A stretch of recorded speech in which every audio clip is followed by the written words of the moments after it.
All right, so we are going to do the thoracic extension on the reformer. So great coming from the physio perspective. I put 2 non-skid pads here because sometimes your clients will slip around. The other thing you can do is you could put those like non-skid like underlay carpet squares that you can cut up. We use those all the time in the studio. So, okay.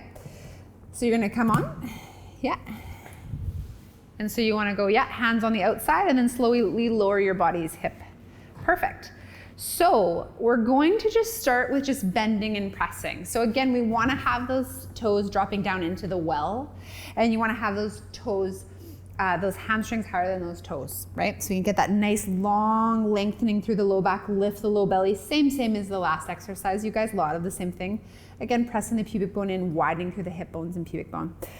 So you're gonna press yourself out, press, elbows are angled to the side, and then bring yourself back in. Just do bend and press just to start that exhale, and then inhale. So we have 1 full spring for this. Again, those toes are nice and low. She's really creating length through that sternum and pubic bone, reaching away from each other, lengthening through the side body. So ankle those elbows down if you want to get a bit more of the triceps, so we can go nice and wide and you can angle down. Yeah, so that's another option with the arms. Now let's add that tricep extension. So you're gonna press all the way out on the exhale. This is where we do have, you want to add a little bit of breath. You want to start to extend your spine first. So start to extend your spine first, then let the reformer invite the arms into you and start to bring that carriage in. There's your inhale. Exhale, lower yourself down, create that length. And let's go back up into that. So you can flex your elbows in between just to take a break if you want. So flex your elbows in, press out. So she's choosing the wide elbow.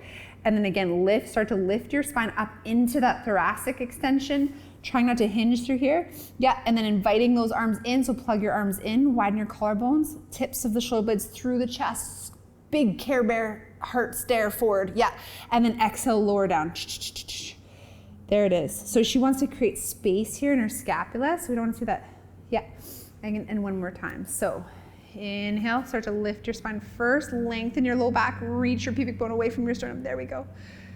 There, and start to open up that chest.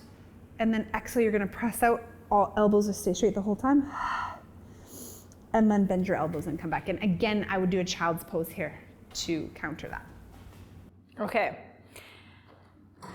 I like this one, you guys, because thoracic extension is really hard for a lot of people. So the biggest complaints obviously are lumbar compression in this one, but the key is you start the extension first and then the bar will help you get the rest of that extension.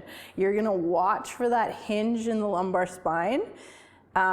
Through clothes, it will look like a deep wrinkle in their clothes. You don't wanna see that. And so Jacqueline can come quite far up. Most clients won't be able to do that. So you're gonna go until you start to see that crease. You're gonna try to correct the crease, but that's where they stop, and then they go back down. Cue lots of breath here. Make sure they're staying in neutral through their pelvis. Make sure their neck is staying in neutral even as they come up. And like Laura said, no pinchy scapula.